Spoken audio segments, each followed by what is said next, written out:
nous sommes ensemble. Bonsoir à tous et bienvenue à ce Flash Info.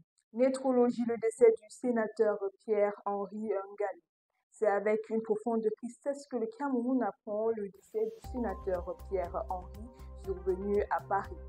Figure respectée et engagée, le sénateur Ngali était un membre influent du Rassemblement démocratique du peuple camerounais, siégeant au comité central et ayant souvent été chargé de missions importantes dans le parti. En tant que sénateur de la République, il a été un fervent défenseur de sa région et a consacré sa vie au service et au développement de son pays. Sa disparition est une grande perte pour le Cameroun qui perd un de ses dignes fidèles serviteurs. Violence conjugale, un policier de 31 ans victime de violence conjugale extrême.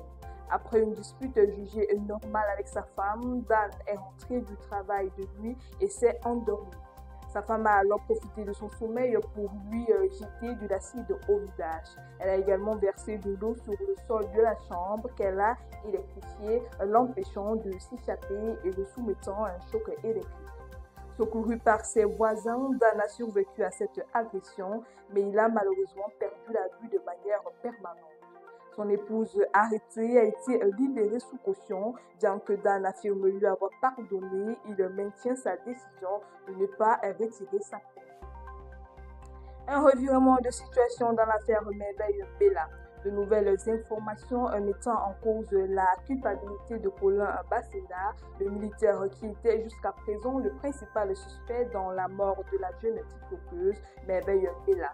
Alors que l'opinion publique le condamnait, de récents éléments d'enquête révéleraient son innocence. Les résultats des examens, l'analyse des caméras de surveillance et l'exploitation de son téléphone ne confirmeraient pas son implication dans le décès de la jeune femme. Les enquêtes se poursuivent. Une marche a été prévue hier dimanche 17 août 2025 à Paris pour réclamer une enquête transparente sur les circonstances du décès de Blanche Tounazi.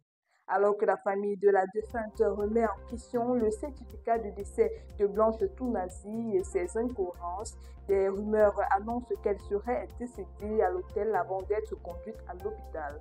En outre, à l'hôpital indiqué, elle n'y aurait pas été enregistrée pour une quelconque opération. Une marche a donc été effectuée pour réclamer justice pour Blanche, décédée dans des conditions brusques et mystérieuses. Et c'est tout pour ce point d'actualité, mesdames et messieurs. Merci de nous avoir suivis et restez connectés sur les antennes de Campus.